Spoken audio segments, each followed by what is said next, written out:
que ce front est la suite logique de notre mobilisation lors des législatives pour des élections transparentes dans la diaspora et au Sénégal avec le mouvement ATEL.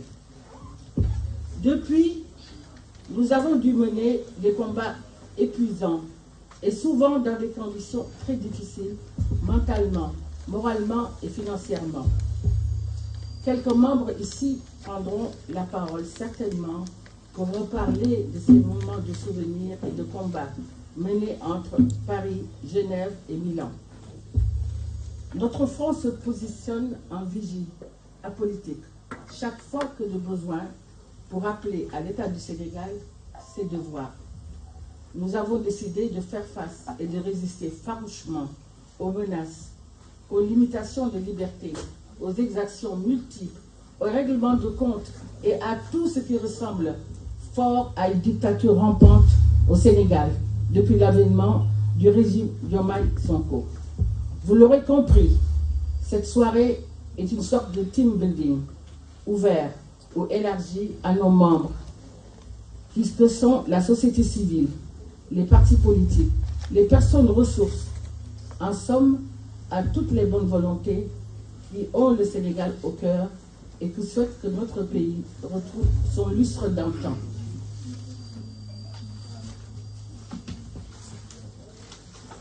Voilà, mesdames et messieurs, en quelques mots, la justification de cette journée citoyenne qui se termine en soirée, conférence, débat et dîner pour assurer une convivialité devant servir de ciment à notre fraternité, à notre solidarité agissante.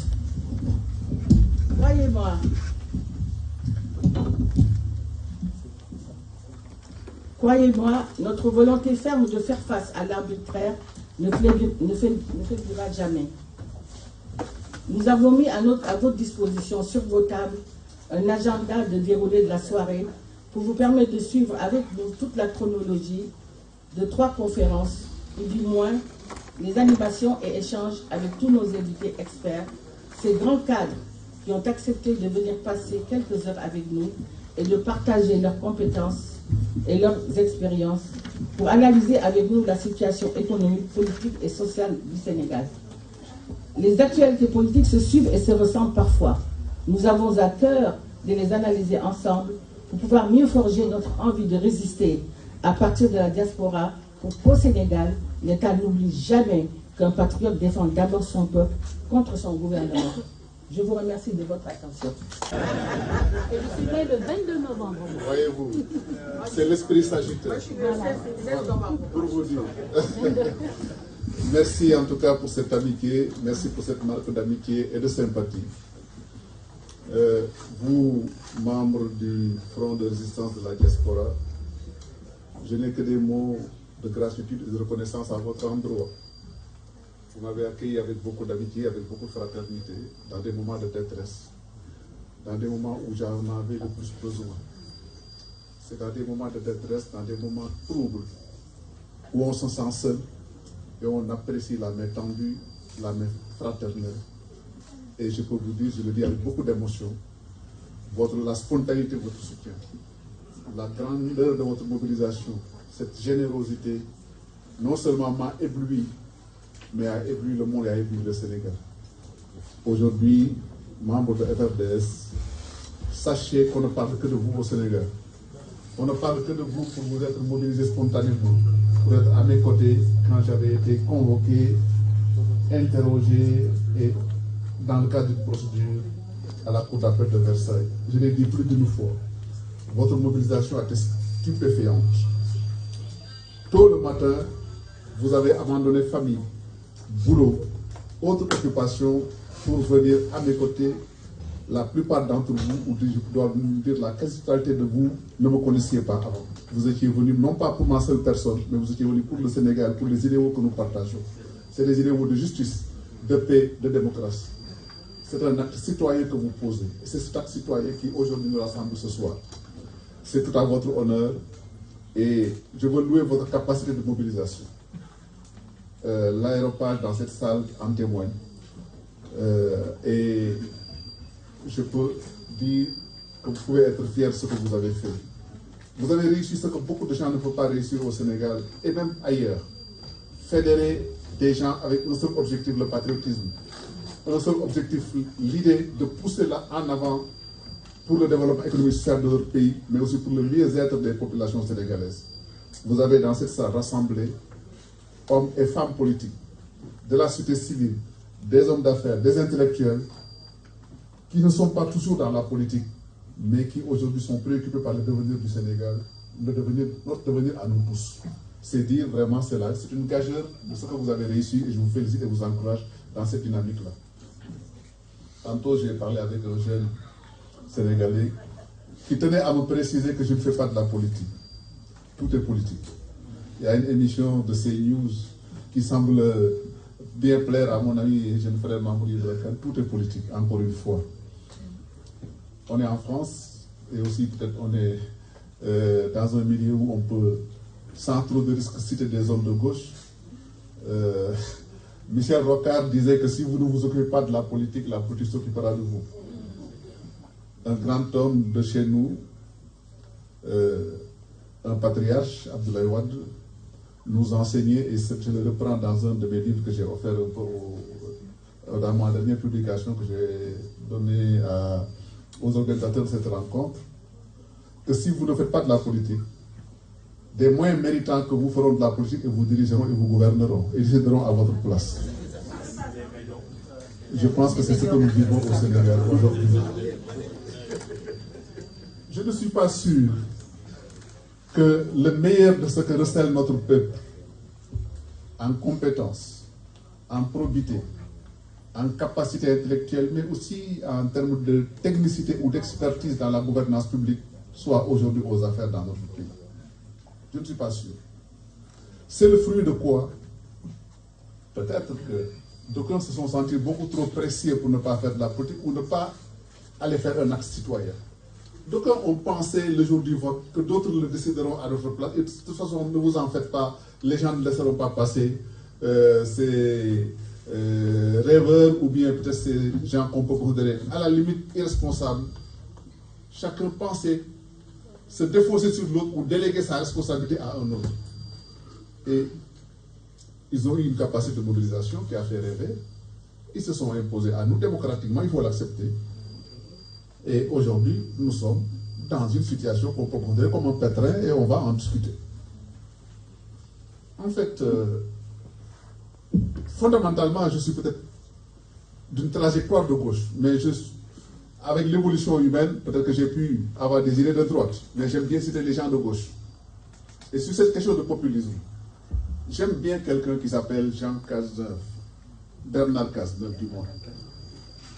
Bernard Cazeneuve, ancien ministre de l'Intérieur de la France, ancien Premier ministre, disait du populisme que c'était le dégagisme qui va mourir de son propre poison. Qu'est-ce qui s'est passé au Sénégal? On a dit il faut dégager l'équipe qui était en place. C'était le dégagisme tous azimuts, il faut qu'il cède de la place. Il y avait un élan, une dynamique qui a fait qu'il fallait dégager une équipe sans même... On a participé à dégager une équipe sans essayer de savoir à la place qu'est-ce qu'on va avoir. On s'est interdit d'interroger un projet politique. On s'est interdit d'interroger la trajectoire des leaders de cette dynamique. On s'est refusé de voir la réalité qui pourtant était évidente devant nous.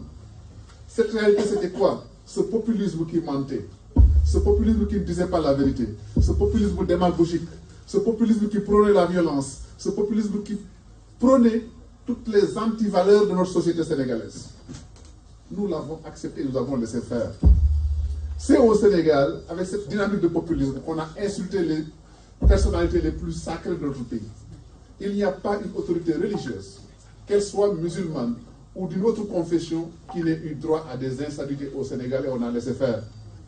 Il n'y a pas une autorité politique, quel que soit son rang au Sénégal, qui ait été insulté, traîné dans la boue et qu'on n'ait pas laissé faire. Il n'y a pas eu au Sénégal une personnalité publique qui compte, qui n'ait pas été traîné dans la boue et qui n'ait été sali dans son intimité et dans sa vie privée, on a laissé faire. Et le populisme Ce dégagisme se nourrissait de cela. Ce dégagisme entretenait une certaine haine. Ce matin, je lisais un article avec beaucoup d'intérêt paru dans le journal Le Quotidien, signé par mon ami Bachir Fofana, qui parlait de hainocratie.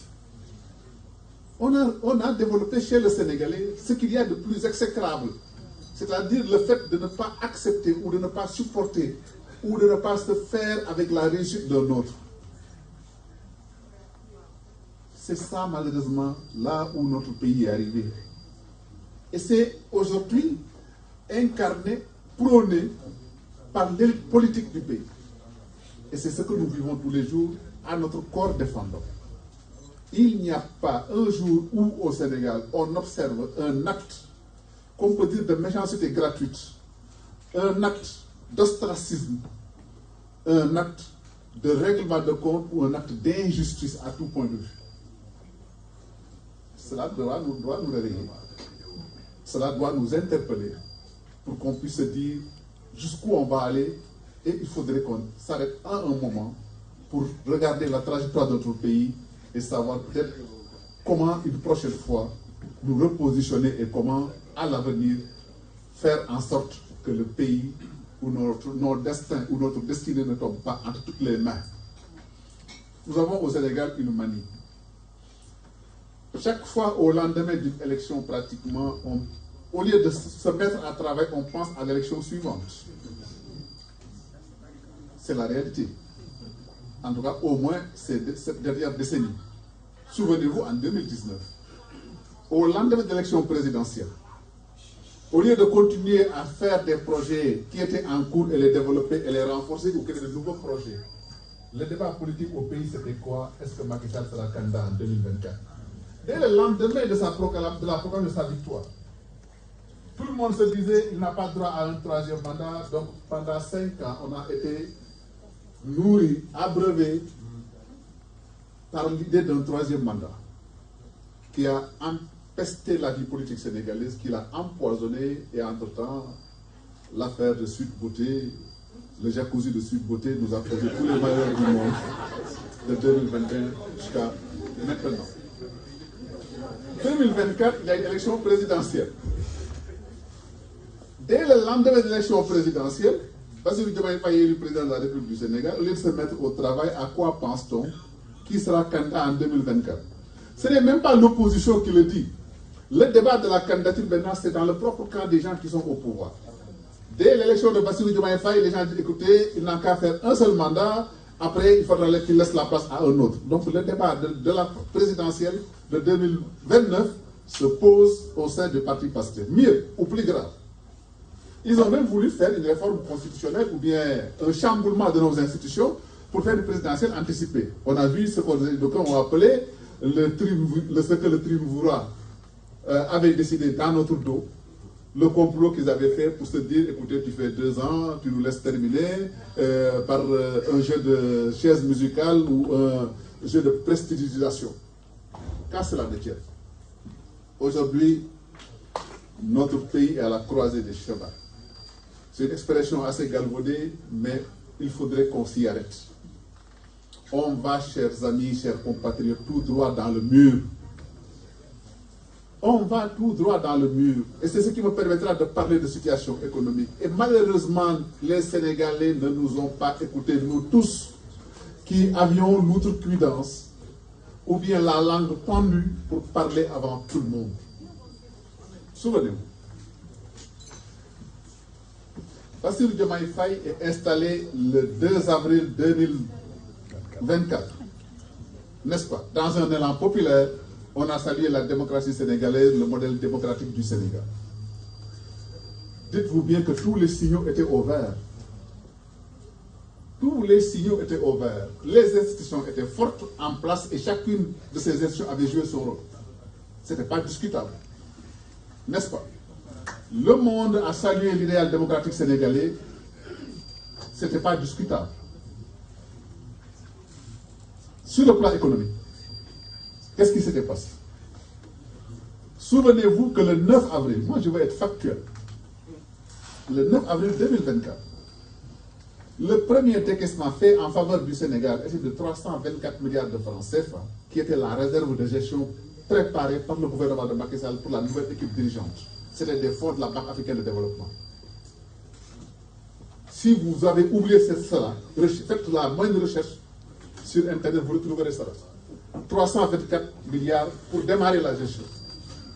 Eux-mêmes avaient fait, revenez à leur première déclaration, Ousmane Sonko, le ministre des Finances et le président Bassirou Diomaye Faye, disaient qu'ils étaient agréablement surpris de trouver quand il y avait des ressources au niveau de l'État. Ils n'avaient pas déploré un problème financier quelconque au niveau du pays. Souvenez-vous bien de cela. J'ai parlé de 9 avril 2024. N'est-ce pas? Le Sénégal était sur un programme avec le Fonds monétaire international qui avait une enveloppe de 1200 milliards et on devait recevoir 400 milliards au mois de juillet 2024, j'ai dit. Donc 2 ou 3 mois après cette échéance. Je parle fait, que vous pouvez vérifier vous tous. Qu'est-ce qui s'est passé? Le FMI, qui était venu à l'installation du président Bassirou Diomaye Faye, a fait une mission en avril qui a été bien saluée et qu'on avait dit que tout était au point et qu'on allait continuer le programme du FMI. Et qu'on allait même continuer le PSE. C'était ça les faits. 2 mois après, le FMI revient en revue. Le FMI devait venir en revue le 5 juin 2024. Il s'est trouvé que le 4 juin, les 4 et 5 juin 2024, le gouvernement du Sénégal a lancé un eurobond de 750 millions d'euros qu'ils ont donné à la banque JP Morgan. Vous êtes témoin.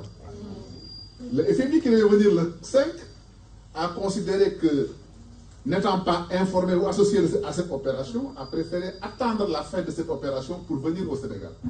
C'est comme ça que le FMI est venu au Sénégal le 6 juin 2024. Donc après qu'on ait fini cette opération d'eurobond.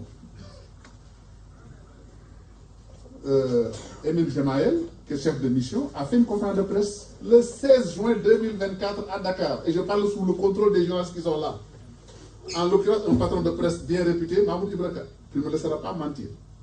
Émile Gemaël, qu'est-ce qu'il a dit? Le Sénégal n'a pas besoin de 750 millions d'euros, en l'occurrence 450 milliards de francs CFA, parce qu'ils n'en ont pas besoin. C'était dit ou pas? Donc, vous empruntez de l'argent dont vous n'avez pas besoin. Donc, ce qu'on vous demande, c'est de reprofiler la dette que vous avez trouvée ici, pour pouvoir souffler. Et le FMI disait autre chose. Nous ne savons pas ce qui vous a poussé à emprunter. Nous ne savons pas dans quelles conditions vous avez choisi JP Morgan, la banque intermédiaire. Nous ne savons pas à quel taux vous vous êtes endetté. Nous ne savons pas combien vous avez payé aux agences et intermédiaires et commissions. Ce qui veut dire opacité totale. Expliquez-vous sur ça. C'est ce que le FMI a dit publiquement, en toute transparence. Et à ce moment-là, il y a des personnes qui avaient dit, il y a un problème. Si vous ne réglez pas cette question du FMI, vous ne la clarifiez pas maintenant, on risque d'avoir des problèmes dans la gouvernance à venir. C'est ce qui est arrivé. Les réponses demandées par les FMI n'ont pas été données. Première conséquence, les 450 milliards que les FMI devaient donner au mois de juillet, ils ne l'ont pas donné. On nous a laissé nous coltiner avec cet endettement-là. Le FMI est revenu au mois de septembre pour exiger la même chose. On n'a jamais donné une réponse à cet emprunt. Mieux encore, quand le FMI n'a pas donné les 450 milliards, on a repris la même JP Morgan pour lui demander encore de lever un autre eurobond dans les mêmes conditions pour pallier le manque de l'argent que devait verser le FMI. C'est les faits. C'est les faits. Donc, entre le mois de juin et le mois de septembre, le Sénégal a emprunté 850 milliards en eurobonds à l'insu du FMI. Voilà la réalité des choses. Et plus grave, qu'est-ce qu'on a sorti au mois de septembre? Il faut bien aussi que les choses soient très claires. Au mois de septembre 2024, précisément le 16 septembre 2024, c'est le président Bassirou Diomaye Faye. Parce qu'on parle de dette cachée là. On met toujours Ousmane Sonko en avant. Mais ce n'est pas le premier qui est parlé de ça. C'est Bassirou Diomaye Faye qui a déclaré pour la première fois qu'il y a une dette cachée. Et après, le gouvernement a embrayé sur ça. Il l'a dit le 16 septembre et il l'a répété le 31 décembre 2024. Voilà les faits. Ensuite, le Premier ministre a entendu cette chanson d'être cachée, on a demandé à une mission de la Cour des comptes de se pencher sur ça. Avant de le faire, ils ont pris un cabinet privé. Non, enfin, ils n'avaient pas encore pris un cabinet privé, ils ont fait un rapport sur l'état d'exécution, parce qu'en fait, la loi permet et autorise que le nouveau gouvernement, dans les 3 premiers mois, doit faire un rapport sur la situation économique et financière du pays. Ce rapport a été fait par l'équipe en place, c'est-à-dire la nouvelle équipe, et ce rapport prétendait ou affirmait ou soulignait une dette qui n'était pas comptabilisée, qu'on appelait une dette cachée. D'abord, il faut dire que ce rapport devait être publié dans les 3 premiers mois. Le gouvernement qui s'installe en avril devrait donc déposer ce rapport-là 3 mois après, et ce rapport, le Cour des comptes avait 1 mois pour le valider. C'est ça le texte. C'est au mois de septembre qu'ils ont publié ce rapport-là.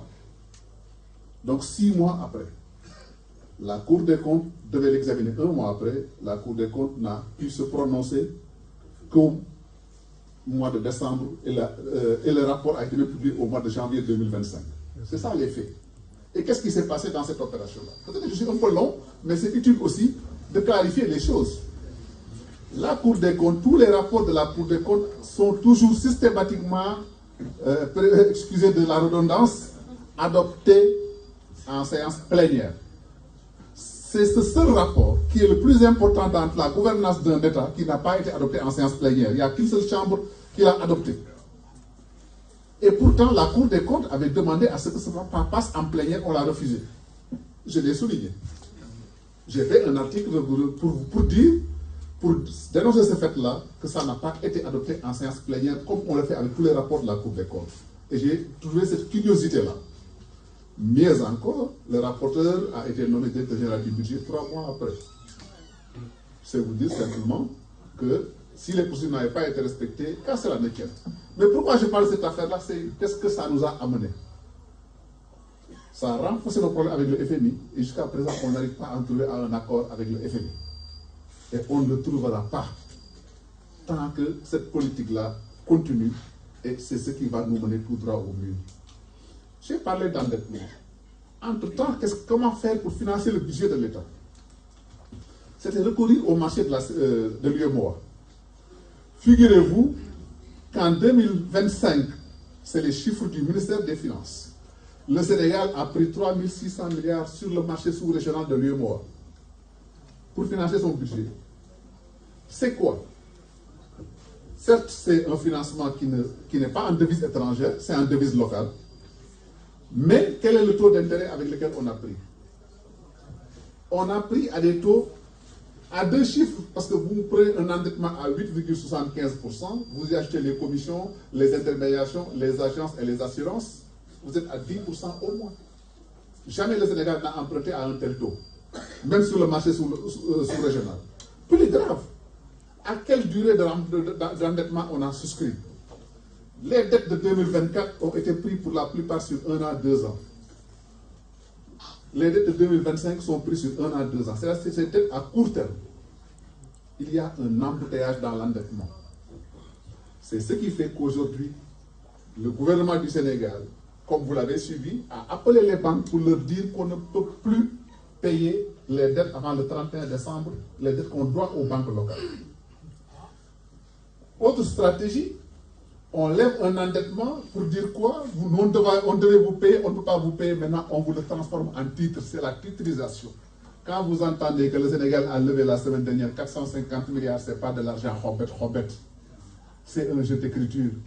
Vous devez à la Société Générale 100 milliards, que vous devez payer le 31 décembre, vous ne pouvez pas payer, vous dites à la Société Générale, ces 100 milliards-là, je devais vous les payer, c'était autour de 6%. Maintenant, je lance des obligations. Vous souscrivez pour 100 milliards avec un taux de 10% ou de 8% sur l'année prochaine. Et comme ça, ça fait les équilibres économiques. C'est ce qui fait que les banques peuvent avoir des équilibres comptables. Je parle, il y a des économistes dans la salle et des financiers qui savent bien ce que je parle. Je ne veux pas raconter des histoires. Ils seront là pour me démentir. Ils vont savoir que les écritures sont conformes, mais les banques n'ont pas de liquide, il n'y a pas de cash au Sénégal. Et là où encore c'est plus grave, et pourquoi je vous dis qu'on va tout droit dans le mur? on va difficilement arriver à boucler cette fin d'année, mais le premier trimestre 2026, nous avons rendez-vous à des échéances les plus difficiles de l'histoire financière du Sénégal. Entre le 13 mars et le 30 avril, nous devons payer sur l'encours de la dette 800 milliards de francs CFA que nous ne pouvons pas payer, sans compter les encours de la dette au niveau de l'espace UEMOA et sans compter les dépenses de fonctionnement de l'État du Sénégal. On n'a pas un budget pour ça. On n'a pas les recettes pour ça. Et vous avez bien remarqué que le gouvernement qui se gargarisait de recettes intérieures n'en parle plus. Parce que les recettes intérieures n'existent plus. Quand vous avez tué la poule aux œufs d'or, quand vous avez trop fiscalisé les entreprises au point que les entreprises ne peuvent plus payer, vous n'avez plus de recettes. Vous pouvez faire des ordres de recettes, mais que vous ne trouverez rien à saisir, ou bien rien dans les banques, ou bien aucun contribuable ne pourra payer. Comme on disait, trop d'impôts tue l'impôt. C'est là où nous en sommes aujourd'hui dans la situation politique du Sénégal. Et aujourd'hui, le Sénégal artificiellement est maintenu en vie. Et ça, c'est parce que il y a des pays qui ont une considération diplomatique avec le Sénégal pour maintenir ce Sénégal-là en vie. Et c'est justement l'un de ces premiers pays, c'est la France. Aujourd'hui, le Sénégal est en défaut de paiement de 2 milliards d'euros sur le trésor public français. Personne n'en parle parce que la France n'exécute pas cette garantie souveraine pour des considérations diplomatiques et politiques et géostratégiques. Cette France-là qu'on insiste tout le temps. Je ne suis pas là pour être l'avocat de la France, mais c'est des faits. Mon pays me concerne. On a 2 milliards d'impayés sur la France, que la France peut exécuter du jour au lendemain. Mais ça a une conséquence politique pour la France. Pourquoi la France hésite à le faire? Il y a les considérations diplomatiques, mais il y a des considérations politiques intérieures en France. Si la France exécute la garantie souveraine, selon les accords, le trésor français se substitue au Sénégal qui est défaillant. D'abord, on va dire que le Sénégal est défaillant, plus personne ne va prêter au Sénégal. La BPI exécute ses garanties souveraines, la Société Générale ou les autres financements sur le TER, sur le BRT, sur Air Sénégal, tout va fermer, c'est clair, si on exécute la garantie souveraine, mais tous les autres investisseurs internationaux ne vont plus investir au Sénégal ou bien vont même faire valoir leur garantie souveraine. Mais la garantie souveraine de la France se substituerait au Sénégal. Aujourd'hui, l'équipe de Macron ne peut pas se permettre de dire aux Français, je paye 2 milliards d'euros à la place du Sénégal, eux qui ont un problème de boucler des budgets pour un déficit de 20 milliards d'euros ne peuvent pas le faire. Donc ça cause un problème de politique intérieure en France. Ça peut justifier aussi peut-être l'explication ou l'attente de la France sur ce chapitre-là. C'est vous dire que nous tous, nous vivons une situation économique difficile dans notre pays. Ce n'est pas à vous qu'on va la prendre. Vous savez que vous avez vos familles là-bas que vous portez à bout de bras. Vous savez comment vivent les familles maintenant là-bas et comment la pression devient plus forte chez vous, les émigrés. On ne vous apprend rien, nous le vivons tous. Mais cette situation économique et sociale, elle est difficile, mais elle sera encore plus difficile. Et ça a la conséquence politique de cela. C'est là où il faut faire attention. Vous savez, la stabilité politique, ce n'est pas seulement la démocratie, ce n'est pas seulement le respect des droits de l'homme. Quand les gens n'auront plus à manger, quand les gens n'auront plus leur salaire, il peut y avoir ce qu'on appelle les émeutes de la faim ou les émeutes de l'électricité. On l'a déjà vécu au Sénégal et dans d'autres pays. C'est là où il faut avoir un gouvernement fort et là où il faut avoir un peuple qui a des ressources de résilience, mais aussi qui a une perspective. Et je veux vous amener à quoi? À être conscient des risques aujourd'hui que vit notre pays. Notre pays vit des risques de violation démocratique, de violation des droits humains, d'injustice et de dysfonctionnement dans l'appareil judiciaire et dans le traitement judiciaire, mais aussi on vit des risques sur le plan économique et financier. Et ces risques seront encore plus grands qu'aujourd'hui, plus jamais l'environnement, ou plus que jamais, l'environnement des affaires s'est dégradé. Un investisseur qui va dans un pays, ce qu'il demande c'est, est-ce que si j'ai un contentieux dans ce pays-là, je peux avoir un traitement judiciaire équilibré et équitable. Ce qui n'est aujourd'hui malheureusement pas le cas au Sénégal. Tout le monde peut en convenir. quel est l'investisseur qui va aller dans un pays comme ça? Aucun. Donc, au Sénégal, les investisseurs nous tournent le dos. On n'a plus de ressources, ni au niveau national, ni au niveau international. Carburant, et un pays a besoin de carburant, c'est les recettes, c'est les ressources pour fonctionner et pour marcher. Mais ça ne va pas, ça risque de pas seulement se limiter au Sénégal. Ça risque d'avoir une crise systémique du moins sur le système bancaire du Sénégal. Mais aussi ça peut avoir des incidences sur, je vois Dr Diop acquiescer de la tête, il sait mieux que moi ce dont je parle, et il va revenir sur ces questions-là.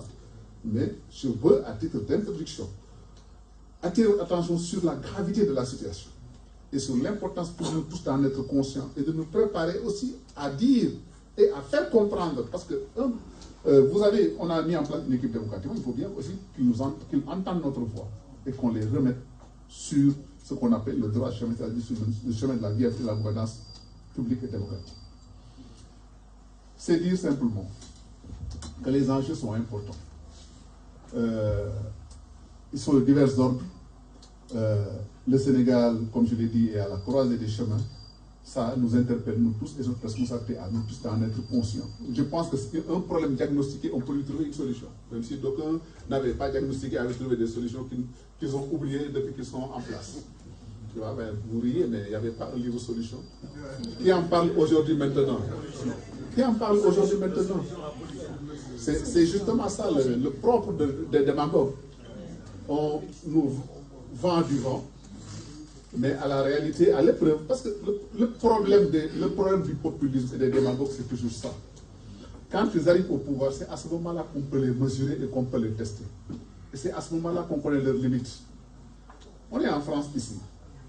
Souvenez-vous, les premières mairies gagnées par le Front National du temps de Jean-Marie Le Pen. Les mairies de Valenciennes et autres. C'était des échecs cuisants. Et ils avaient vendu tout. Je ne dis pas que peut-être entre-temps, ils se sont bonifiés, ils ont trouvé des cadres, etc. Peut-être que si les Français leur donnent le pouvoir, peut-être que ce sera différent. Mais le populisme, toujours, se casse le dent à l'épreuve de la gouvernance. Parce qu'ils ont trop promis ce qu'ils ne pourront pas satisfaire, parce qu'ils n'auront pas les compétences. Et j'en reviens à mon introduction avec la réflexion de Cazeneuve. Ils n'ont pas les compétences, ils n'ont pas les ressources, ils n'ont pas la technicité. Et ils ont trop promis qu'ils ne pourront pas satisfaire. Et c'est ce peuple qui a cru en eux, qui a misé sur eux, qui va se retourner contre eux. C'est à cela qu'on assiste aujourd'hui. Qui c'est qui avait élu ces gens-là? C'était les marchands ambulants. N'est-ce pas?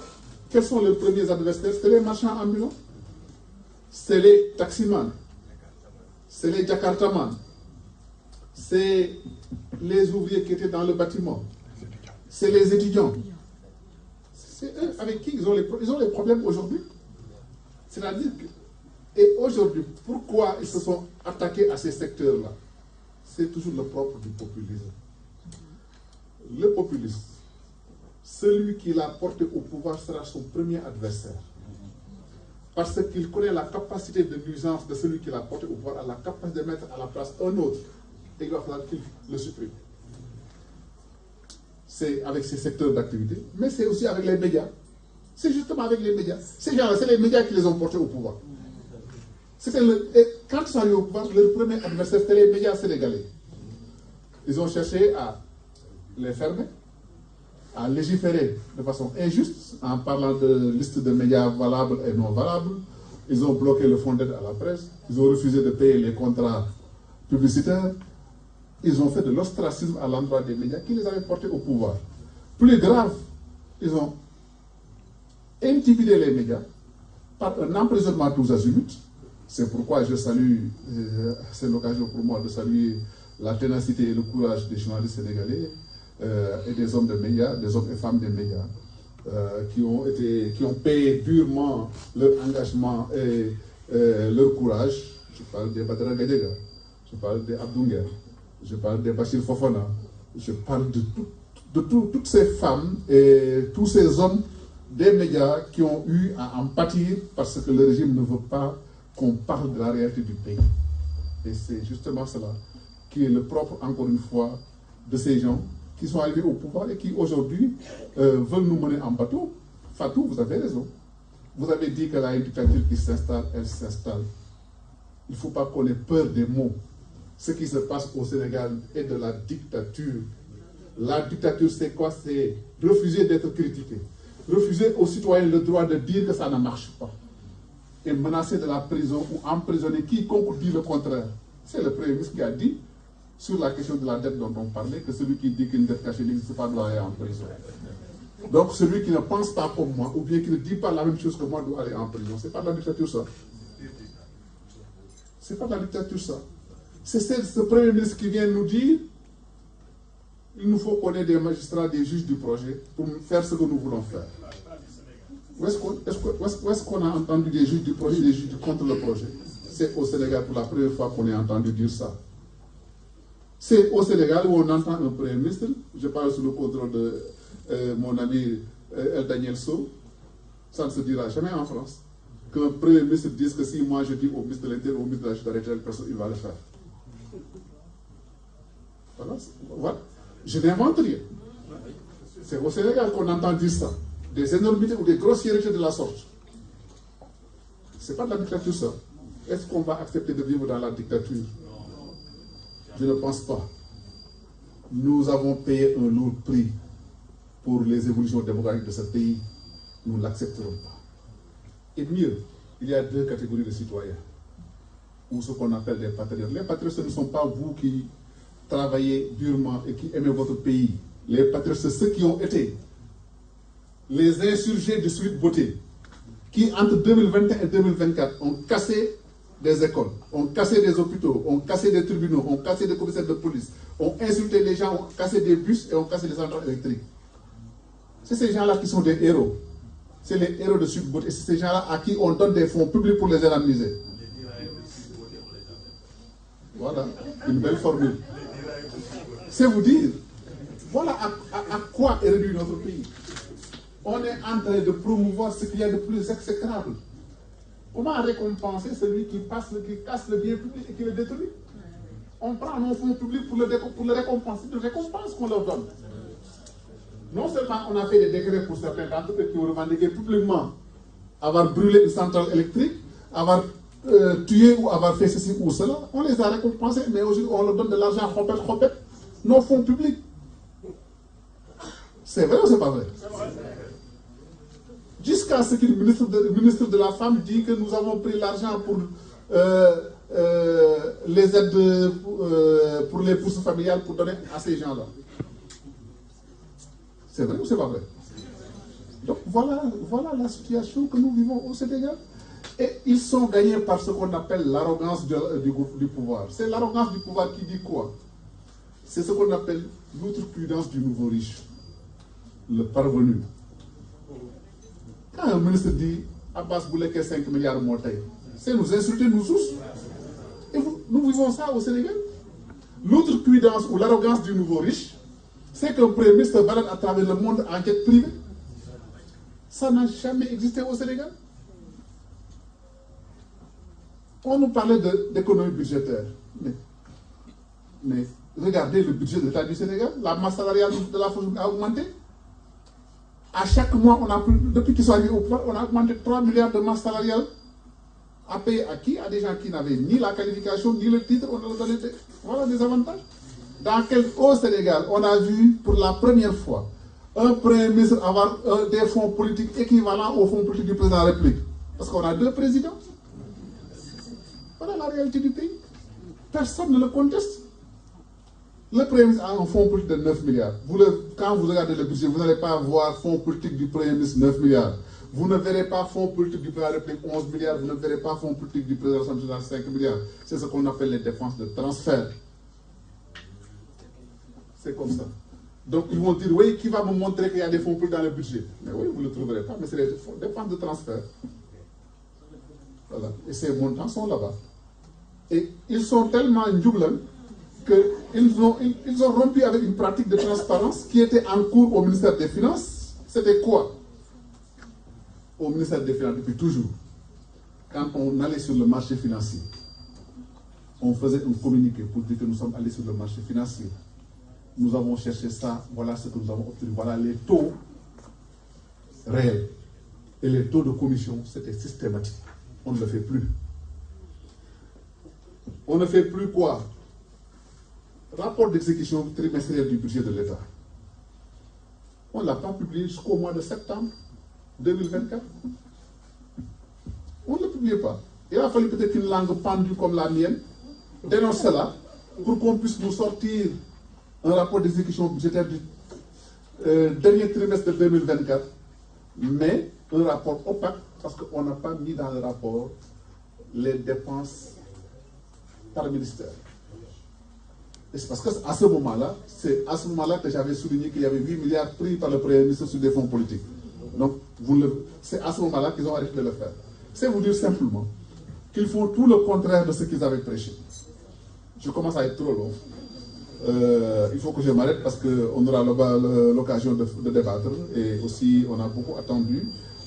Mais je n'ai pas voulu vraiment rester sur le canevas parce qu'il n'y avait plus de canevas d'ailleurs. Hein. Vous m'aviez donné un thème.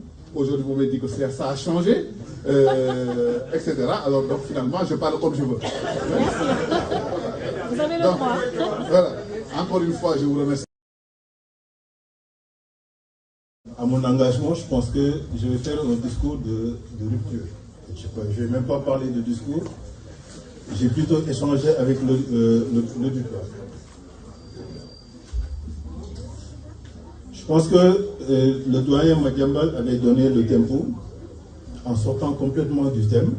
En fait, lorsqu'il parle de sortir du thème, ça veut dire éviter de vous sortir un discours académique.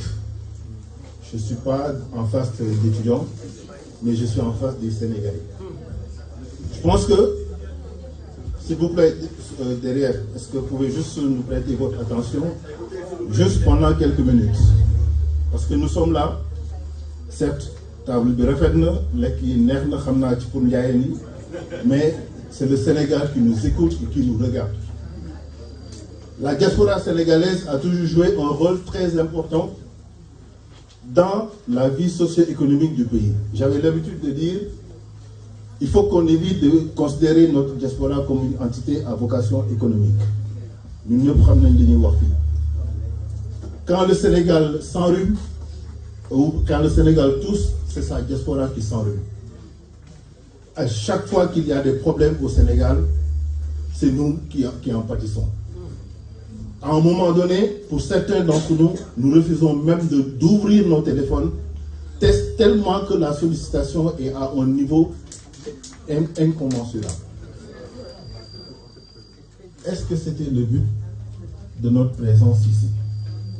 Nous parlons de front de résistance. Ça doit nous interpeller.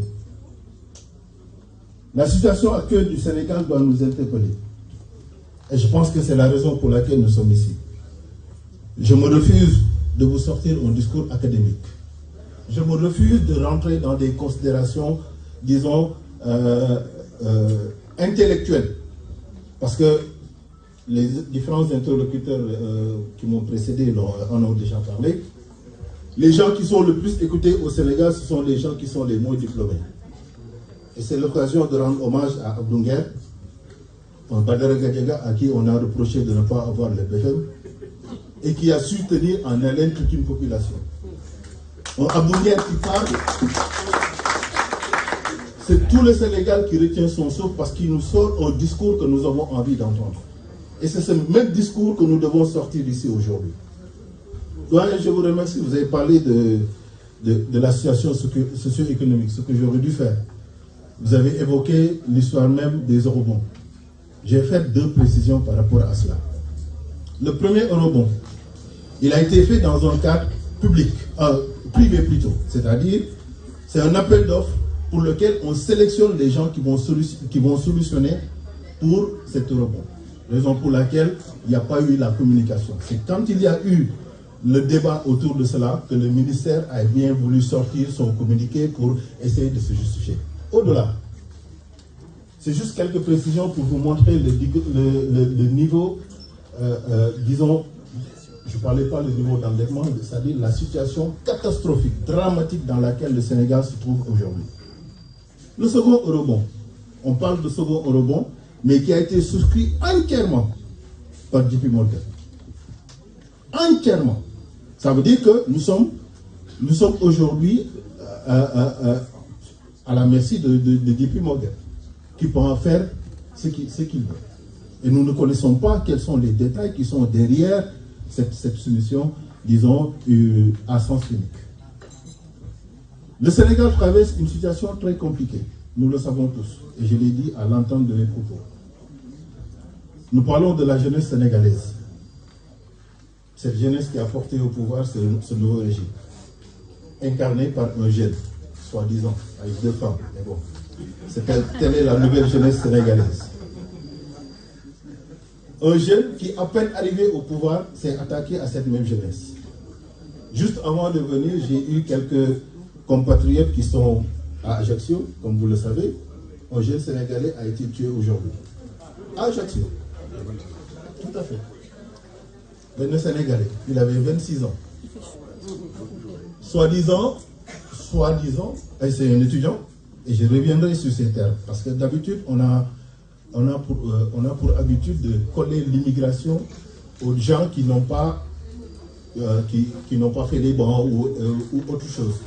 Mais c'est un Sénégalais, un étudiant de 26 ans qui a été tué aujourd'hui à 11h au centre d'Ajaccio. Soi-disant, on pensait que c'était un crime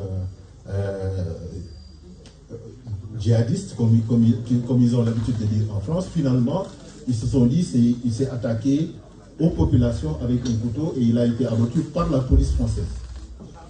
Donc on se croirait aux États-Unis où c'est la police qui tue.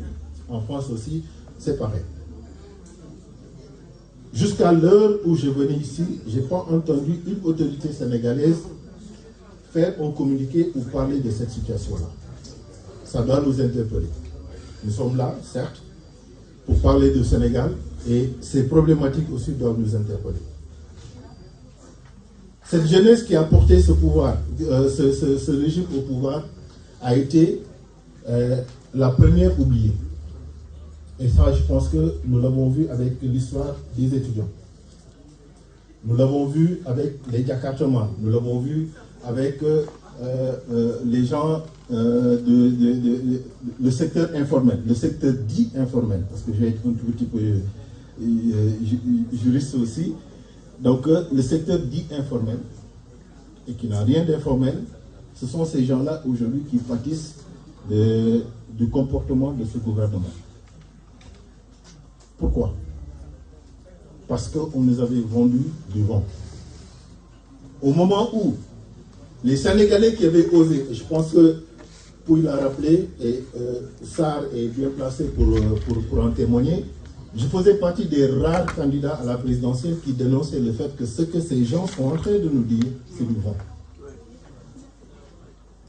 Ils nous ont vendu du vent. À un moment où, effectivement, ils ont su mettre dans la tête des Sénégalais qu'il fallait dégager le régime de Macky Sall. Le dégagisme. Et en pensant que ils vont faire la différence. Mais je les rejoins sur un point. Et là, doyen, au moins sur ce point-là, ils ont raison. Le Premier ministre, pour ne pas citer son nom, parce que j'aime pas du tout citer son nom lorsque je fais mes interventions, je suis sceptique à cela, donc il avait dit une chose, et que j'ai retenu.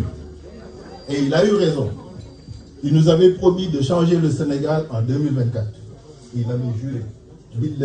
C'est ce qu'il avait dit. Le Sénégal devait changer en 2024. Il l'a changé. Mais mieux prendre dans quel sens il l'a changé. Donc je tenais à le rappeler. Il l'a changé dans le mauvais sens. Le doyen, en faisant le rappel de la situation d'endettement du Sénégal,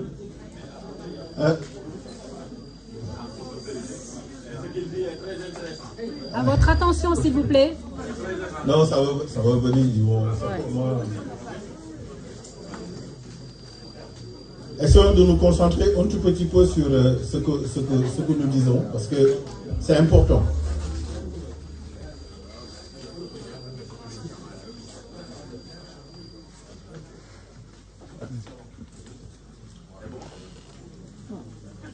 parler aujourd'hui de l'endettement du Sénégal.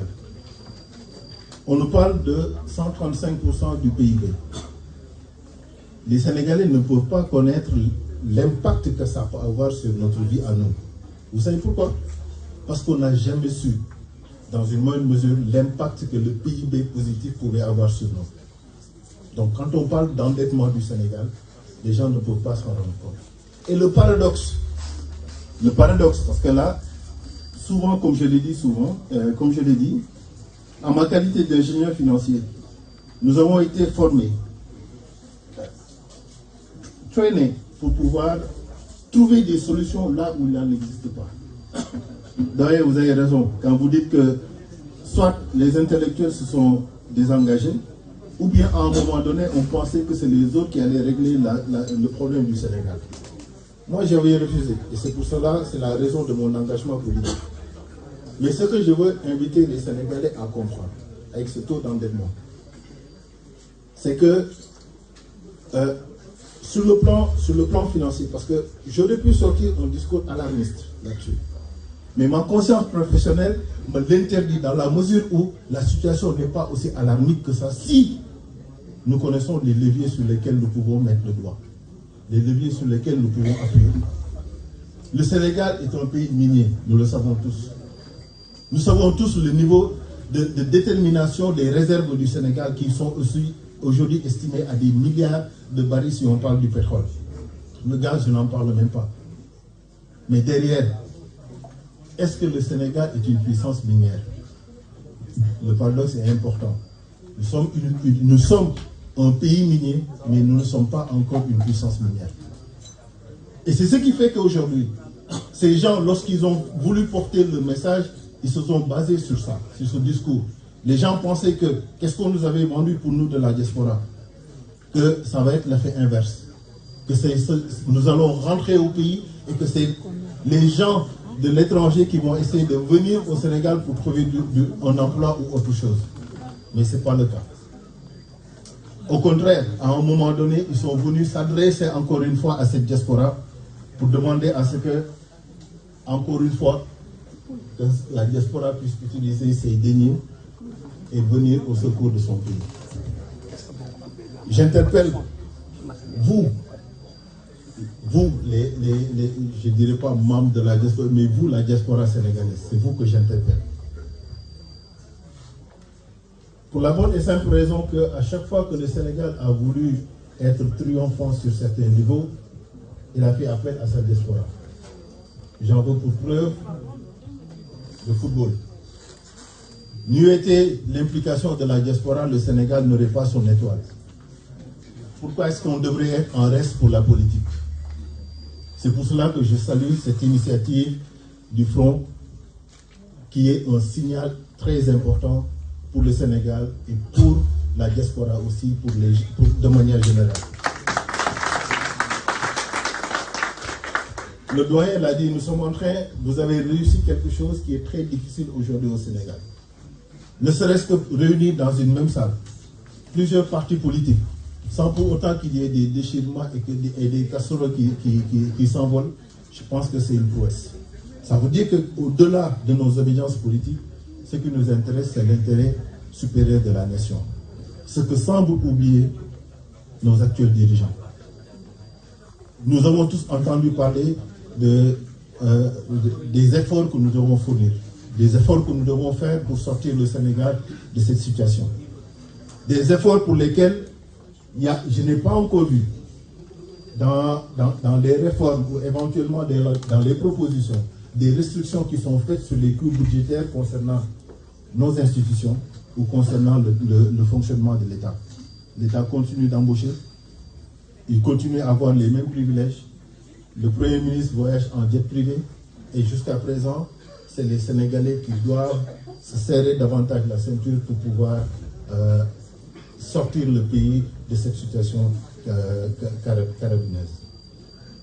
Ça veut dire que nous avons rendez-vous avec l'histoire. Nous avons rendez-vous avec les générations à venir. Nous ne devons pas faillir et nous devons être présents. C'est à nous de relever le défi. Ça ne sera pas à des coups de discours ou éventuellement de concerts ou éventuellement de rencontres que nous finirons par les faire dégager. Nous devons utiliser ce même dégagisme que eux, ils ont utilisé pour faire basculer le pouvoir et changer ceux qui sont ici. Je pense que la situation, encore une fois, du Sénégal, parler de la situation économique, équivaut à demander à chaque Sénégalais quel est son ressenti par rapport aux 2 ans de Pastef au pouvoir. Au même moment, la question que je pose très souvent lorsqu'on m'invite dans des rencontres pareilles, c'est que quelqu'un de la salle puisse se lever et me citer ne serait-ce qu'une seule réalisation. Voilà. Une seule réalisation ou, mieux encore, me donner une vision ou une trajectoire qui a été posée par ces gens-là pour nous montrer où est-ce qu'ils veulent aller avec ce Sénégal-là. Hein? Malheureusement, je pense que c'est pas ce qui nous avait vendu. C'est pas ce qui nous avait vendu. Donc du coup, c'est juste pour, lorsque nous parlons de ces choses, encore une fois, ça nous interpelle nous tous. On parle de la jeunesse, on parle de la cherté. Nous savons tous que la vie au Sénégal, la vie est devenue beaucoup plus chère.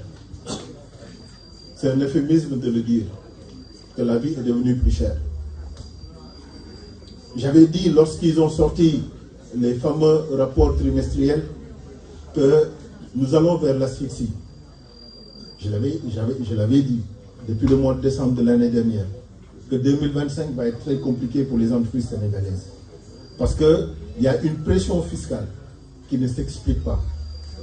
Et à force de faire cette pression fiscale, si derrière il y avait une activité économique, là on peut comprendre. Nous savons tous que quand il y a une pression fiscale et que derrière il n'y a pas d'activité économique, c'est ce qu'on appelle le principe du run-off en anglais. C'est-à-dire c'est quelque chose qui va en s'éteignant. Et c'est ce que les entreprises sénégalaises sont en train de vivre malheureusement. D'adresser quelques mots importants de remerciement. Mais surtout de soutien sincère et fraternel. Mes premiers remerciements vont au front de résistance de la diaspora sénégalaise, dirigée par la bienveillante présidente Madame Fatou Mahine Ndiaye.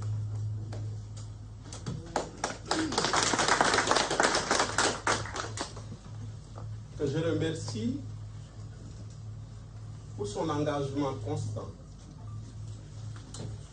sa détermination et la qualité de cette initiative citoyenne. Je salue également, très chaleureusement d'ailleurs, l'ensemble des membres du bureau et des sympathisants du FRDS, dont l'engagement quotidien en faveur de la justice et de la démocratie force le respect. Je n'oublie pas le mouvement affilié, Sen Diasposen, porté avec conviction par mon ami et frère, M. Serigne Sambatal, dont l'engagement au service de la diaspora sénégalaise et de notre terroir commun, je veux dire, la ville de Kaolack, que je partage avec notre sœur Mengenyaï assise là derrière, mérite vraiment le salut et le respect. Je voudrais maintenant, si vous permettez, bien évidemment, adresser un soutien sincère et fraternel au doyen Madiambal Diagne. Cher doyen, votre courage, votre parcours et votre constance dans l'épreuve rappellent que dans toutes les sociétés humaines, la liberté d'expression, la dignité humaine avance souvent au prix du courage individuel. Recevez ici et maintenant l'expression de mon respect et de ma solidarité. Veuillez l'applaudir, s'il vous plaît.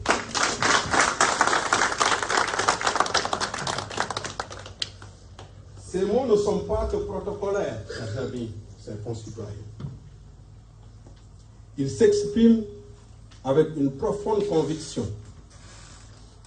Une démocratie, dirais-je, ne se mesure pas qu'avec les discours et les mots d'ailleurs qu'on a l'habitude d'entendre, mais à la manière dont elle traite, vous l'avez dit tout à l'heure, cher doyen, ceux et celles qui osent, qui écrivent, qui parlent, qui dénoncent et qui questionnent. Ceci étant dit, permettez-moi d'entrer maintenant dans le vif de notre sujet. Parler aujourd'hui de l'imbroglio juridique au Sénégal, que je dirais et j'essaierai de définir comme suit. L'imbroglio, qui est un mot italien d'origine, arrive juridiquement lorsque le citoyen se situe dans une situation où il n'arrive pas à disséquer, à distinguer la vérité où elle se trouve. Il est dans le flou total. Et je dis donc que ce n'est pas une simple controverse, comme on a l'habitude de constater. C'est interroger aussi notre rapport collectif qu'on a avec le pouvoir et avec la justice. Au sens de la responsabilité, et c'est précisément là que mon regard d'historien du droit et des institutions prend tout son sens. Car l'histoire du droit et des institutions nous enseigne, que ce soit dans les amphithéâtres, que dans les universités, dans les écoles de formation et même dans la vie courante, que l'on ne peut pas avoir de crise dans les États que lorsque naissent soudainement des résultats d'accumulation. Les gens, ils accumulent. Des compromis fragiles. Et parfois, des renoncements qu'on peut appeler silencieux. C'est-à-dire, la personne a quelque chose à reprocher à la justice, mais de par son rang, de par sa situation, la personne préfère laisser les choses se dérouler. Comme on a l'habitude de dire chez nous, Bayena kok Yalla. Yalla Bahna. Pour s'en limiter à ça. Donc, 3 questions fondamentales vont donc structurer mon propos de manière progressive. L'indépendance réelle de la justice, que l'on connaît, pas celle de mon doyen Madiambal Diagne qui disait que l'on ne peut pas permettre à un X de donner l'autorisation à un Y de pouvoir emprisonner comme elle l'entend sans pour autant qu'il y ait quiproquo. Je ne parle pas de cette justice, je parle de la réelle justice. La loi également portant l'amnistie, on en parlera. Et enfin, la question déterminante de son abrogation, qui constitue un hic pour le régime en place, il faut le dire. Commençons par le premier pilier qui interpelle l'indépendance de la justice. La Constitution sénégalaise, dans les dispositions de l'article 88, proclame très clairement et de façon indubitable que la justice, elle est indépendante au Sénégal. Par ailleurs, pour aller plus loin, dans les dispositions de l'article 91, le pouvoir judiciaire est considéré comme l'unique, le seul garant des droits et des libertés au Sénégal.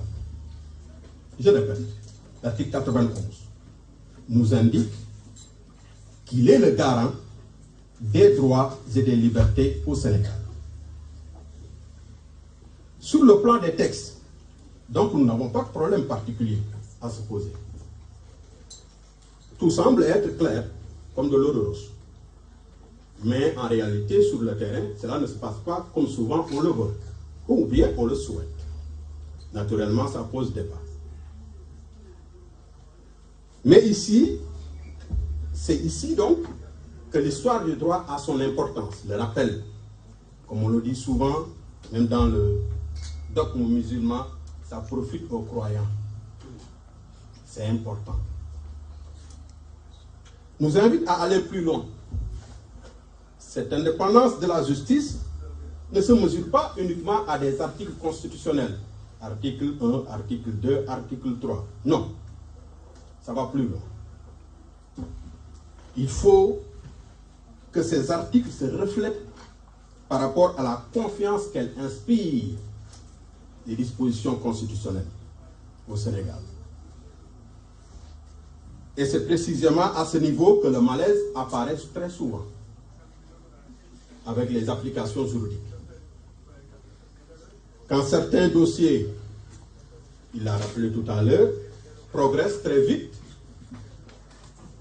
d'autres ont tendance à être tirés dans les tiroirs, à être rangés dans les tiroirs pendant des années. Et en ce moment, le citoyen simple, lambda, comme on a l'habitude de dire, se pose la question à savoir, le temps de la justice n'est pas pareil pour tous les Sénégalais. Anecdote me vient à l'esprit souvent parce que je discute lors de mes débats avec les gens et une dame m'avait posé une question très simple d'ailleurs et une remarque qui est très pertinente. La justice semble être courageuse, madame, justice devant fit. Bouneke, elle s'adresse aux faibles. Mais quand elle s'adresse aux hommes, entre guillemets, ou aux femmes puissants, elle devient tout de suite négociatrice. Ou parfois même plus lente. Plus on n'accélère plus, on essaie d'exaccélérer. Ce qui pose problème de droit commun. Qu'elle soit juste ou non cette confidence qu'elle m'avait faite, cette perception est historiquement dangereuse, il faut le dire. Puisque cette justice va devoir après cesser d'obtenir son indépendance en finissant par s'éroder. Ce doute est renforcé par un problème institutionnel bien connu de chez nous, le rôle du Conseil supérieur de la magistrature, le CSM qu'on a l'habitude de dire, qui a un rôle historiquement marqué par une forte présence de l'exécutif, ça il faut le reconnaître, et ce ne sera pas M. Mamoudou Ibra Kane ici présent qui va me démentir, parce qu'ils sont au cœur du dispositif de communicationnel qui va permettre aux Sénégalais de recevoir et de percevoir cette tension qui existe entre la justice et le citoyen sénégalais. Même une justice, je le rappelle, aussi intègre qu'elle soit, peut perdre de la légitimité, il faut le dire, si elle apparaît dépendante, et parfois c'est le cas, telle une boussole, si la justice trempe, disons-le en passant, ceux qui sont dedans se perdent. Donc on se perd très rapidement. Dès que ça bouge, on se perd. Donc elle a vraiment intérêt pour tous de rester droit face à l'idée. Et c'est important. C'est à partir de ce contexte de défiance que se greffe souvent le deuxième problème majeur, la loi portant amnistie. Cela, si on passe au deuxième point, qui est mal déjà interprété très souvent d'ailleurs au Sénégal, il faut le rappeler, avant même de discuter de son opportunité ou pas, je voudrais préciser ici et maintenant que je suis venu ici pas pour parler d'actualité politique, encore moins de politique. Je suis venu parler du droit. Que du droit, rien que du droit. Il faut clarifier ce dont nous parlons. Il ne s'agit pas de loi d'amnistie, comme on a l'habitude de dire, mais juridiquement d'une loi portant l'amnistie. Je répète, on ne dit pas loi d'amnistie. Juridiquement, c'est loi portant l'amnistie. Les mots ont leur sens. D'ailleurs, cette précision semble être technique pour certains, mais ô combien fondamentale, je dirais. Puisque l'histoire du droit nous apprend toujours, d'ailleurs,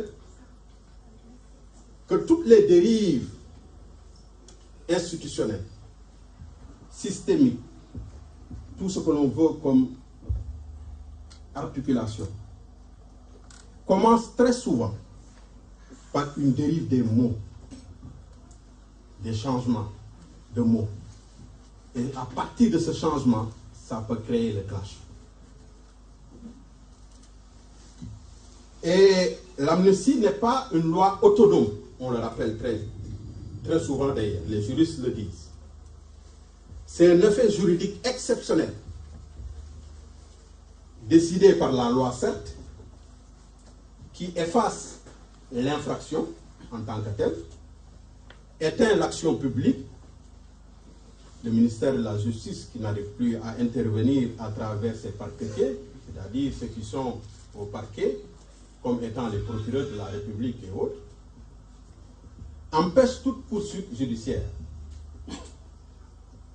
Mais il m'arrive souvent de dire et de le répéter dans mes échanges toujours que la loi d'amnistie, comme ils ont l'habitude de dire, entre guillemets, c'est comme si on disait la loi de grâce.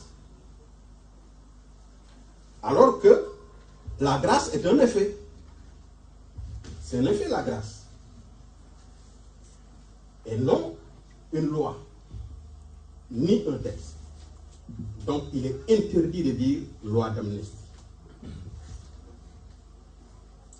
Quand les mots sont mal maîtrisés, hélas, le droit devient flou.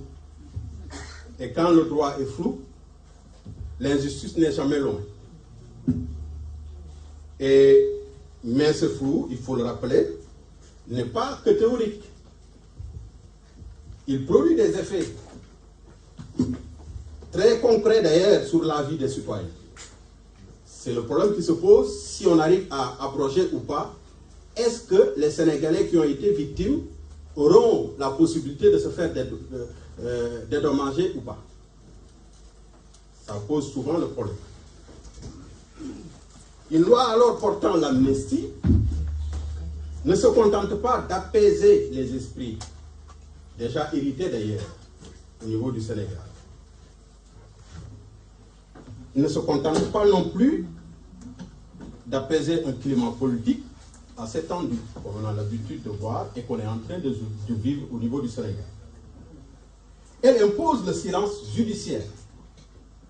ferme la porte au secours et aux recours qui pourront arriver dans le cadre de dossiers procéduraux et empêche l'établissement des responsabilités en tant que tel. Comme on l'a confié un jour, une dame avec qui je discutais, qui me dit, dans le cadre même de ces problèmes des événements de 2021 jusqu'en 2023, qui avait perdu son enfant, qui me disait, moi, au fait, j'ai un problème. Le problème que j'ai, sama doom moom rek laa amoon moom rek moom laa yaakaaroon yàlla def na ci biir événement bi moom la gaañoo léegi man soxlawuma sax ku ma indemniser. Vous entendez le parent qui dit ça? Soxlawuma ku ma indemniser, mais je veux juste savoir ce qui s'est réellement passé. Je veux comprendre. Et c'est ça le problème de son abrogation ou pas. L'amnistie peut empêcher alors cette compréhension minimaliste, comme disait l'autre. C'est à ce moment précis que la question de son abrogation devient inévitable. Je pèse bien mon mot. Inévitable pour régler les problèmes des Sénégalais, surtout des victimes. Parlons donc clairement de cette abrogation. À chaque fois que le mot est prononcé, il faut le rappeler, deux peurs peuvent animer les personnes qui les entendent, à savoir la peur de raviver au fait les esprits, les tensions déjà héritées, et la peur d'ouvrir les dossiers dits sensibles, qui concernent des X ou Y. Je ne veux pas les nommer. Et face à cette situation, on nous amène même vers une interprétation de cette loi portant l'amnistie. Mais l'histoire du droit, hélas, est formelle. Toutes les démocraties solides, je dis bien, ont à un moment donné de leur histoire remis en cause leur loi d'exception. Abroger une loi d'amnistie portant l'amnistie ne signifie pas condamner automatiquement ou systématiquement ceux qui sont les fautifs.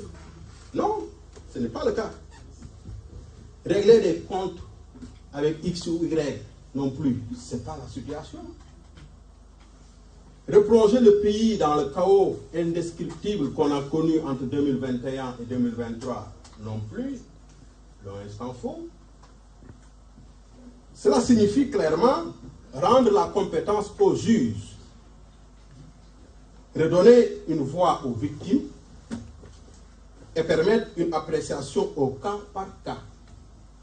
Parce qu'une justice juste ne se règle pas par le global, comme il l'a dit tout à l'heure mon doyen, lorsqu'il parlait de dédommagement pour un groupe ciblé, avec un montant ciblé, qui, jusqu'au moment où je parle, on n'arrive pas à nous justifier même véritablement comment ils ont fait pour pouvoir obtenir cet argent et comment ils ont fait pour redistribuer cet argent.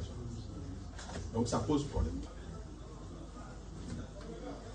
L'abrogation donc ne peut pas créer la culpabilité, il faut le répéter, et restaure la possibilité de justice. Ce débat d'ailleurs, qui est certes théorique, a été réglé après l'adoption de la loi numéro 2024-09 du 13 mars 2024.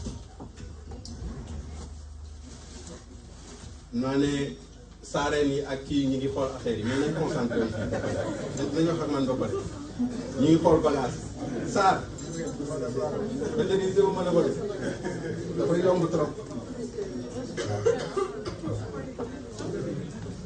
ñi ngi xool bagage mais xool leen fii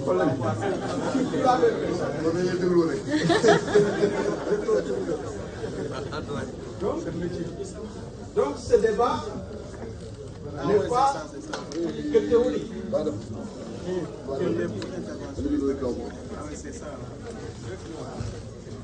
À votre attention, s'il vous plaît. Votre attention, s'il vous plaît. Votre attention.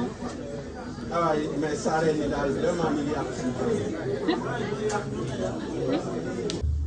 Le déni total d'une mémoire collective.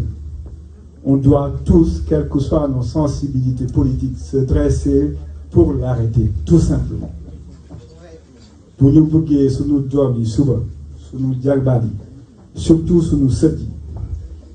Parce qu'on parlait des femmes, notamment c'est Abdoulaye Wade qui a été le père de la parité. Nous, on doit léguer quelque chose à nos enfants. Mais, si nous léguons la parité, nous avons garanti que les valeurs qui sont dans nos sociétés d'une cognac. Valeurs qui sont cognac, calomnier, accusé, insulté.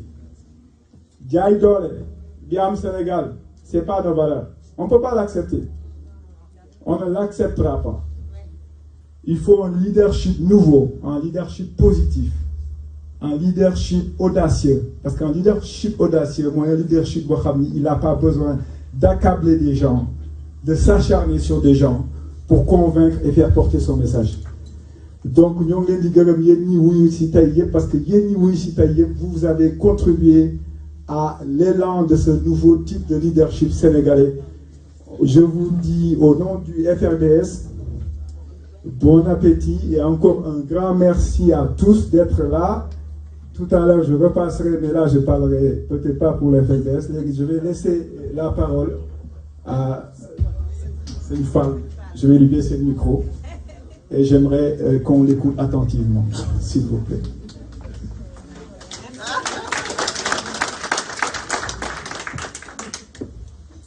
Mesdames et messieurs, chers membres de la FRDS, la liberté d'expression n'est pas un luxe ni une option. C'est le cœur même de la démocratie. Elle se juge au moment où le pouvoir s'exerce et aujourd'hui, ce jugement est sévère. Le nouveau gouvernement était porteur d'espoir pour certains. Il promettait la rupture, la transparence, la justice, la protection des libertés. Mais ce pouvoir déjà montre des signes inquiétants. Des journalistes sont convoqués et poursuivis pour leur travail. Des médias sont suspendus ou intimidés. Des citoyens sont inquiétés pour avoir exprimé leurs opinions. On invoque l'ordre, la responsabilité, la stabilité. Mais derrière ces mots, il y a la peur de la critique. Et quand un gouvernement craint autant la parole libre, ce n'est plus de la gouvernance, c'est une dérive autoritaire. La jeunesse qui a cru au miracle observe. Elle constate que la liberté promise devient conditionnelle, que manifester devient risqué, que critiquer devient un acte dangereux. Nous le disons clairement, le journalisme n'est pas une hostilité, la critique n'est pas une trahison et la liberté d'expression ne doit jamais être suspendue ou surveillée. Nous, membres de la FRDS, refusons que la culture annoncée se transforme en continuité répressive. Nous refusons que la peur change simplement de visage. Nous refusons que la jeunesse et la presse deviennent des cibles pour sécuriser le pouvoir. La liberté d'expression est une ligne rouge. Franchir cette ligne, c'est trahir l'espoir et la confiance du peuple. Et nous ne laisserons pas cette ligne être effacée. Nous resterons vigilants. Nous continuerons à parler. Parce que se taire aujourd'hui, c'est abandonner la démocratie demain. Et à vous, membres de la FRDS, restez unis, restez courageux et portez haut la voix de notre diaspora. Votre engagement est essentiel pour le Sénégal que nous voulons. Je vous remercie.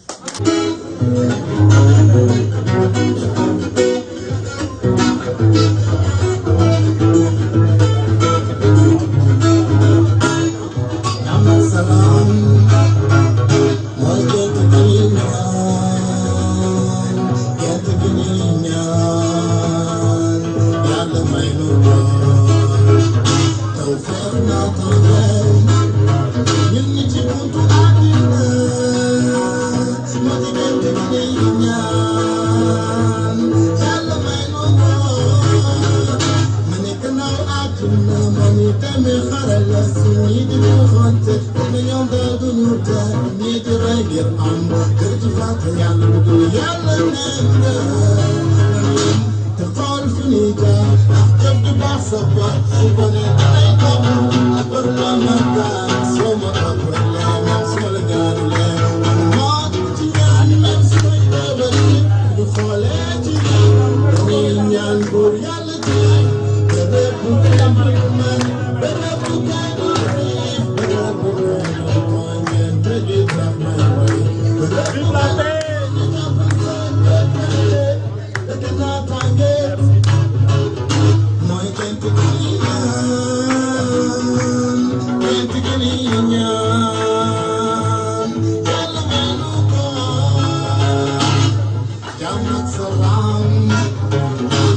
buntu atina Modi kente dunia Yalla meno Tawfiq na tandem Modi kente dunia Kente dunia Yalla meno Mani kanaw atina Mani teme kharala Suni di kufante Fane nyom da dunia Nidi rege am Kega chufate Yalla nenda Deside the low line and you come on the land for a fatal. But Alex come with the fear of the Almurabet, nice new quality, the Indian Burialatif, better to point to Mar, better to point on the reef, better to point on the joy and the guitar, better to get on the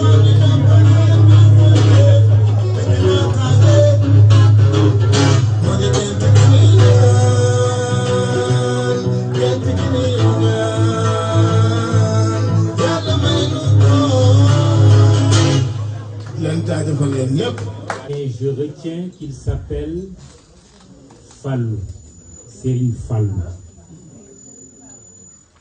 Serigne Fallou moo waxoon maay Sénégal. Ce n'est pas un hasard si nous lui avons donné la parole ce soir pour qu'il nous parle de la situation durement vécue par les populations sénégalaises. Je retiens aussi de Cheikh Tidiane Sy Al Maktoum une pensée très profonde consistant à dire donne sa baay moo gën donne sa baay. Et je crois que la diaspora, à travers ce propos sensé d'Al Maktoum, nous donne la preuve que vous de la diaspora, vous, Sénégalais, établis à l'étranger, vous avez retenu la leçon. Vous êtes dignes de nos pères fondateurs. Vous êtes dignes de nos pères fondateurs pour la bonne et simple raison que chacune et chacun de vous aurait pu se dire, j'ai mon travail, j'ai ma situation, j'ai ma famille, je me concentre sur mes activités et se détourner de ce qui se passe aujourd'hui comme difficulté au Sénégal. Cela veut dire que la diaspora a compris que la révolution, la vraie, je parle de la vraie révolution, elle partira de la diaspora, elle s'étendra sur l'ensemble du Sénégal. Non pas que la diaspora soit, comme dirait l'autre, un mythe qui consiste à penser qu'elle peut tout faire ou qu'elle sait tout faire. Mais je veux dire par là, simplement, la diaspora, elle est sénégalaise. C'est pour ça que vous avez bien dit la diaspora sénégalaise. Donc, rien de ce qui est sénégalais ne saurait vous être étranger. Je suis convaincu que la prise de conscience que je perçois dans cette salle, à travers vous, femmes et hommes de la diaspora sénégalaise, ce n'est qu'un échantillon qui est ici, réuni. Mais je suis convaincu que c'est un échantillon représentatif du ressenti profond de la diaspora sénégalaise. Représentatif du ressenti profond des Sénégalaises et des Sénégalais. On n'a pas besoin aujourd'hui qu'on nous fasse un dessin pour comprendre tout simplement que l'espoir a cédé la place au désespoir. La confiance que nous avions placé dans ce nouveau pouvoir, alors qu'il n'a même pas encore célébré son 2e anniversaire, cette confiance est effritée. Elle a fondu comme beurre au soleil. Mao disait tout à l'heure, j'ai vu les Amazones, les Lingers du FRDS qui étaient là. Mao disait à propos des femmes chinoises, elles ne se poudrent pas la face, mais elles font face à la poudre. J'ai envie de le paraphraser pour dire que les femmes de la diaspora ne se voilent pas la face, elles font face au voile. Et le voile, c'est quoi? Le voile, c'est la situation économique, financière et sociale extrêmement compliquée que nous vivons actuellement au Sénégal. Le voile, la vérité sort de la bouche des enfants. Serigne Fallou l'a dit tout à l'heure. Le voile, c'est le piétinement des libertés. La liberté d'expression, la liberté de la presse. Le voile, ce sont ces paysans, ces pasteurs, ces éleveurs qui ne savent plus à quel pouvoir se fier, parce que tout simplement, ils sont déçus. Le voile, ce sont les entreprises qui périclitent. Ce sont les entreprises qui sont asphyxiées par des taxes, par une dette qui n'est toujours pas payée. Le voile, c'est la hainocratie, comme disait tout à l'heure mon grand frère Madiambal, qui reprenait un autre jeune frère, Bachir Fofana. Cette haine que le pouvoir actuel, bien avant d'ailleurs, la prise du pouvoir, a installé comme poison au sein de la société sénégalaise. Aujourd'hui, cette haine, elle est dans les familles, entre le mari et la femme, entre le père ou la mère et l'enfant. Elle est entre les voisins. Elle est entre les collègues de bureau. Elle est répandue comme un poison donc mortel à travers tout le Sénégal. Il ne faut pas que nous fassions la politique un peu de l'autruche en disant, en piquant la tête dans le sable pour dire nous n'avons rien vu. Ayons donc le courage, et je suis rassuré de voir que la diaspora a ce courage de regarder la terrible réalité qui est en face de nous. Quand, et paix à leur âme, quand des Sénégalais, parce que tout simplement, ils ne sont pas d'accord en politique, se détestent, s'entretuent. Ma pensée va vers ce jeune Sénégalais du nom de Baba Abdoulaye Diop qui est décédé il y a quelques jours, mais qui montre là ce drame, cette tragédie nationale, qui montre tout simplement,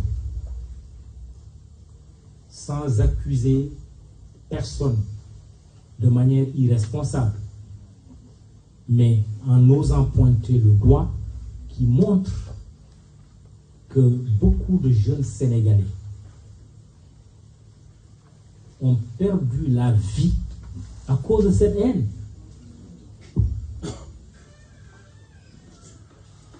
Ont été envoyés comme chair à canon dans les rues parce que victimes d'une certaine naïveté. Mais je dirais même, ce n'est même pas de la naïveté. Ils avaient la conviction qu'ils se battaient pour le Sénégal, qu'ils se battaient pour le progrès, qu'ils se battaient pour un meilleur avenir en tant que jeunes. Et nous nous rendons compte, à travers l'exemple de Baba Abdoulaye Diop, en présentant mes condoléances à sa famille éplorée, en m'inclinant pieusement devant sa mémoire, nous nous rendons compte, à travers Baba Abdoulaye Diop, que ces jeunes ont été victimes donc de cette croyance forte et de cette confiance qu'ils avaient placée dans des acteurs politiques qui ont fini par donner la preuve la plus éclatante qu'ils sont des aventuriers, qu'ils sont des populistes qui manipulent à souhait. Madiambal, qui m'a précédé au micro, tout comme Mohamed Ben Diop et également notre frère Daniel Sow, l'ont dit. Quand ils sont arrivés au pouvoir, alors qu'ils ont promis de régler tous ces problèmes en 60 jours ou en 100 jours, pour être dans le mythe des 100 jours, mais ils ont commencé par nous dire: nous avons trouvé le pays au 4e sous-sol. La question que nous devons leur poser, et ils ont obligation d'y répondre, à quel niveau de sous-sol se trouve aujourd'hui le Sénégal? Peut-être au 5e sous-sol, à la place des 100 jours de promesses pour régler les problèmes. Ils ont plongé donc le Sénégal dans une situation extrêmement difficile. Abdou Diouf disait à propos d'un pays voisin: Ey buñu guerroon. J'ai envie de leur dire au président de la République tutoyé, j'ajoute toujours tutoyé, parce que vous voyez bien aujourd'hui qu'il est tutoyé, qu'il est chahuté par son propre camp. J'ai envie de dire au Premier ministre par intermittence, donc au PMI, au lieu de Premier ministre tout court: Ey bu BRT amul woon.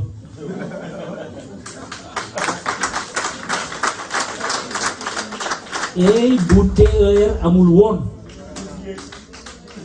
On est à la veille du coup d'envoi de la Coupe d'Afrique des Nations. Ey bu Stade Abdoulaye Wade amul woon. Ils ont fini par prendre le TER, alors qu'ils avaient juré qu'ils changeraient de nom le jour où ils verraient le TER circuler. Et aujourd'hui, le TER va à AIBD, parce qu'ils ont trouvé le chantier déjà lancé et presque prêt. J'ai envie de leur dire: Ey bu Air Sénégal amul woon. Alors que, souvenez-vous, par un comportement antipatriotique pour des gens qui se disent patriotes, ils ont même appelé à boycotter Air Sénégal, à saboter Air Sénégal.